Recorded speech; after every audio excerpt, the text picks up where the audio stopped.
आप सुन रहे हैं एजी एंटरटेनमेंट की धमाकेदार प्रस्तुति। DJ Kanchan Raj, Hajipur Vaishali, mix by AG recording studio. हम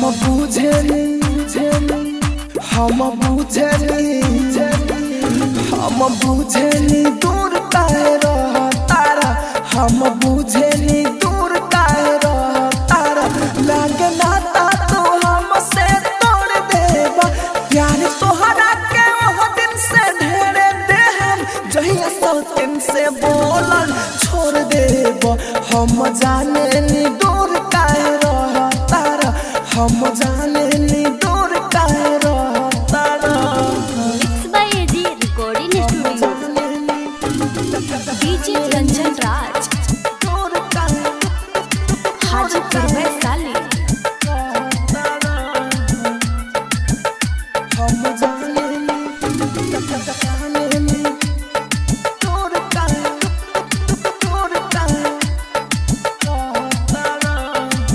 बिरहिन बनाव तारा, रोज तारा तावा तारा, से जिया रोवेला हमर कब नहीं आवतारा, कब नहीं आवतारा, आवतारा। राजा है बिरहिन बनाव तारा, रोज तारा तावा तारा, से जिया रोवेला हमर कब नहीं आव। कम सिन बानी धनिए के मोड़ देबा, प्यार तोहरा के वो दिन से ढेरे देहम, जहिया सौतिन से बोलल छोड़ देबा। हम बुझेली दूर काहे रह तारा, हम बुझेली दूर काहे रह तारा।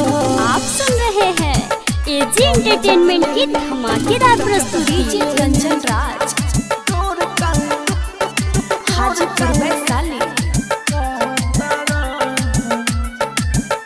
हम जानेली दूर काहे, दूर काहे अब ही डिसाइड कर, सौतिन के साइड कर, राहुल राजधानी पिया ना तो डिवाइड कर, ना तो डिवाइड कर। अब ही डिसाइड कर, सौतिन के साइड कर, राहुल राजधानी पिया ना तो डिवाइड। अंत आशिक जे अखिया में लोर देबा, प्यार तोहरा के वो दिन से ढेरे देहम, जहिया सौतिन से बोलल छोड़ देबा। हम जानेली दूर काहे रह तारा, हम बुझेली दूर काहे रह तारा। Mix by AG recording studio, Roshanpur Sapaha.